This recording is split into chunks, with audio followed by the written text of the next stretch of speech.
Hey guys, Eli here, back for part 3 and likely the final chapter of my LLN series. I'm going to be focusing on a few things. For one, there's a few recordings that I didn't really talk enough about before or at all. There's also a few bands I sort of skipped over. So I also want to talk about LLN bands and side projects that are still going today. And last, I'll be talking about a few of the many bands that took major influence from the LLN.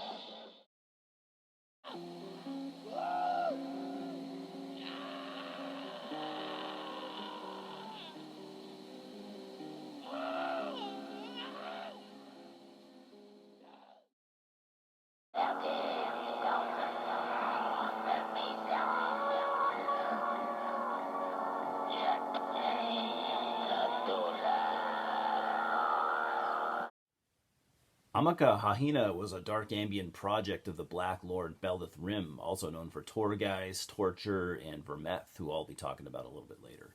This project went from 1995 until 2002 or so, fairly late in the game by LLN standards, I guess you could say, although arguably 95, some people would call the pinnacle of it. He released 3 raw and disturbing demos in 2001 when he wasn't busy with Torgeist. In 2002, the sole full length was released by Drakkar Productions, making it one of the last LLN releases ever of the original run, that is. Personally, I think that this probably is the best of the LLN ambient stuff. It is in the vein of what you heard from like Satanicum Tenebrae, but more coherent and maybe even more disturbing sounding. Check it out if you like your dark ambient more on the sinister side.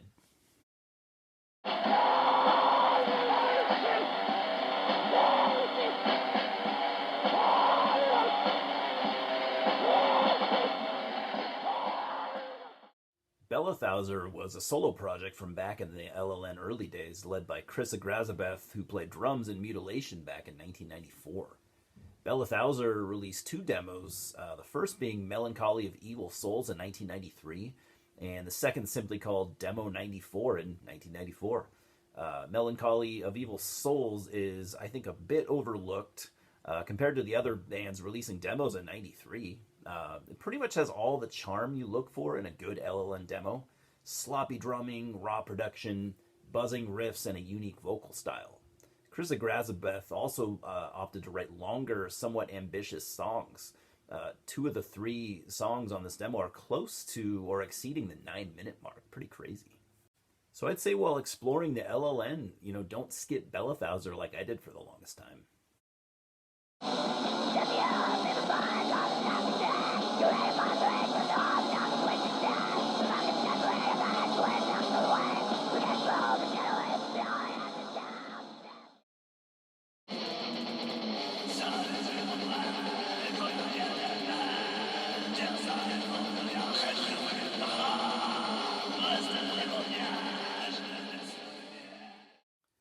Belcatre are the only original LLN band that I'm aware of still being active, and have always been one of the cornerstones of the LLN and one of the best bands from that scene. These days, Belcatre seems to be a solo project of Vorb opposed to the 90s version, which was Vorb on vocals, guitars, and drums, and Akon Kitre on vocals, guitars, and bass. Seemingly out of nowhere, 2015 saw the release of an EP, which was the first publicly released Belcatre material since 1996. After 20 years of silence, you might ask if the EP is any good, and my answer would be yes. It's way better than it has any right to be. It sounds like something from the LLN, but a different different than the LLN of the 90s, I would say. That might sound like blasphemy to you, but I really think you should give this a shot. It has a much cleaner production and musically a tighter and more mature sound. People grow, and Vorb is not a teenager anymore. This is a very cool piece of demented sounding experimental black metal, and I hope we don't have to wait, like 20 more years for more Belcatre material.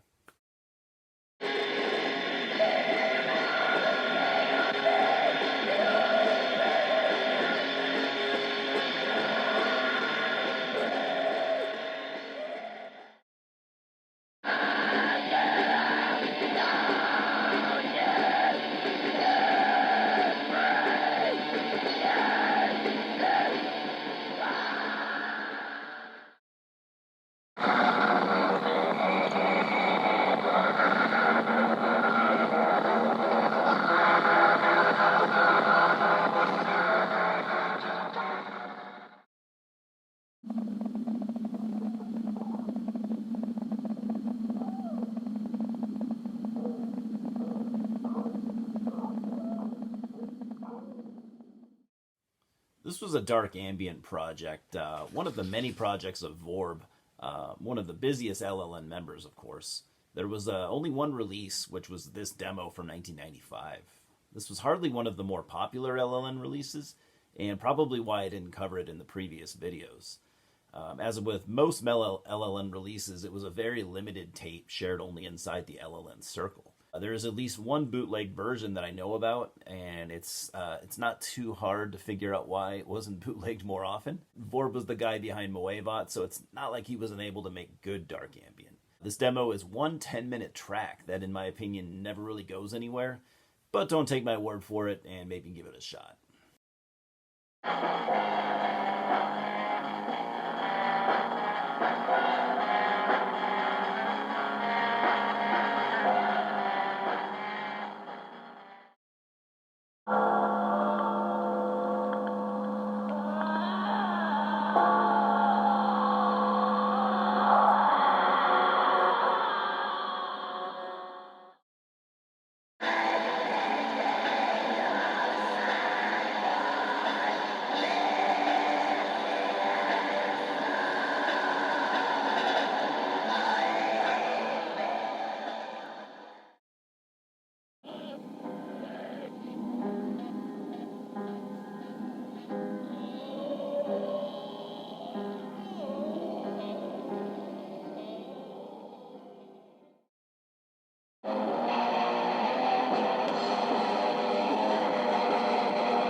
March to the Black Holocaust, what can I say? It's a bit of a travesty that I barely talked about it in my previous videos, since it is the crowning achievement of the LLN, in my opinion. Released in 1995, you get to hear both bands at their absolute best. The Vlad Tepes side is, in my opinion, the best material they ever wrote, and the best they ever sounded. Some of the songs remind me of early Immortal, even, but there's plenty of originality to be found. The Belcatre side is a re-release of their eponymous demo, according to Metal Archives, which was originally self-recorded and distributed in small numbers. Not unusual for the LLN, of course. Their side is definitely more raw and abrasive, but in my opinion, on par with with pretty much anything they ever did.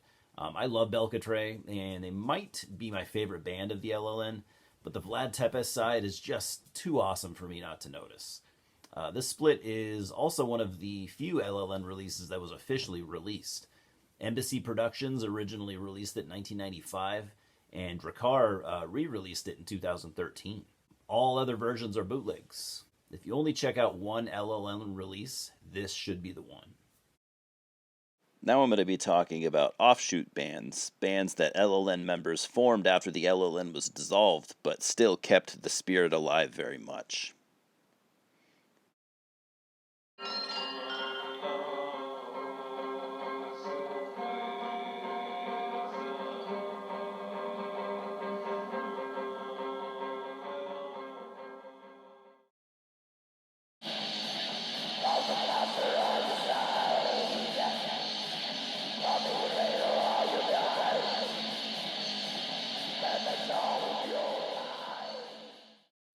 Vermeth was a solo project of the Black Lord Belith Rim, one of the most prominent figures in the LLN, and was behind bands such as Torgeist, Torture, and Amaka Hahena.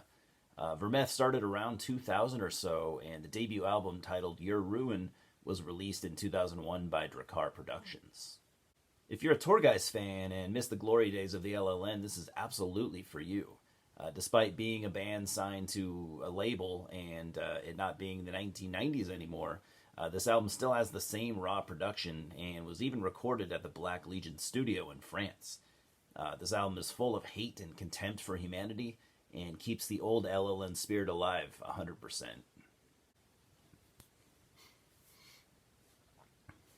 Belith Rim would take time off to work on other musical projects, unfortunately, but he would return in 2008 with the second Vermeth album, Suicide or Be Killed.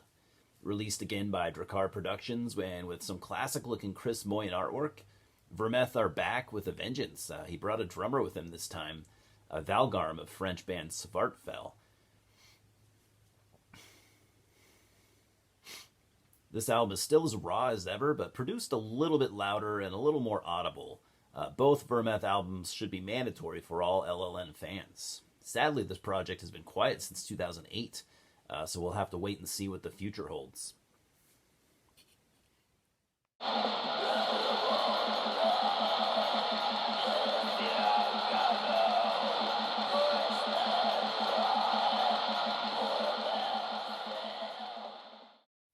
Hell Militia formed in 2001 in France. Obviously. Joining not long after formation that same year would be Maynok of Mutilation and Satanicum Tenebrae fame, among others, of course. He would remain in Hell Militia until 2013, and the first album, Canonization of the Foul Spirit, would be released in 2005 through Total Holocaust Records. I'd say fans of the LLN would likely all appreciate this piece of vile black metal. It's raw and dripping with pure hatred, and as always, Maynok gives a totally unhinged vocal performance, taking the album to the next level.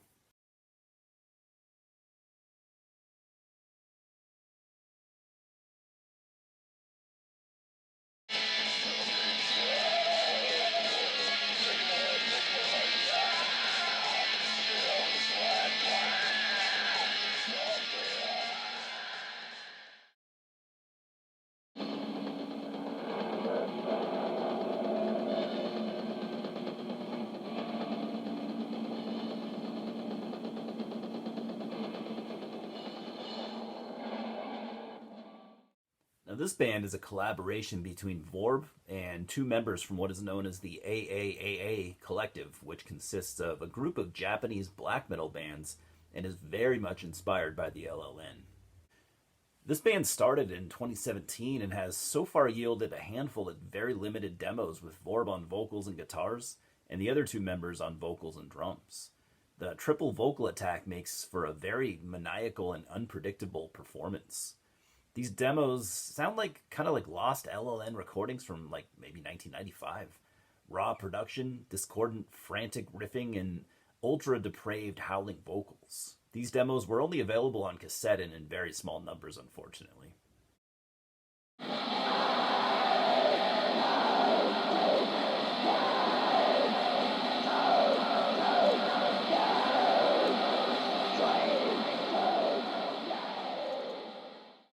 Now, this was a project that existed between 1995 and 1996 or so, with Vorb on guitars, drums, and bass, and a musician called Lime Nombre, who performed the vocals, which are pretty awesome, I must say. This might be just another, LLN project lost in time, but I think it's pretty good.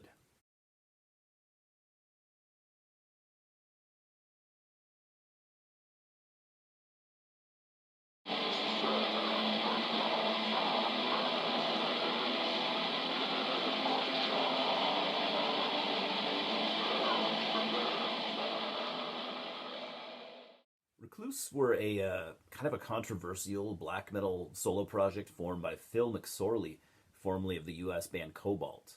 In 2016, an album called Stillbirth in Bethlehem was released, and it had, amazingly, I should say, had Vlad Draxtheim of Vlad Tepes on vocals.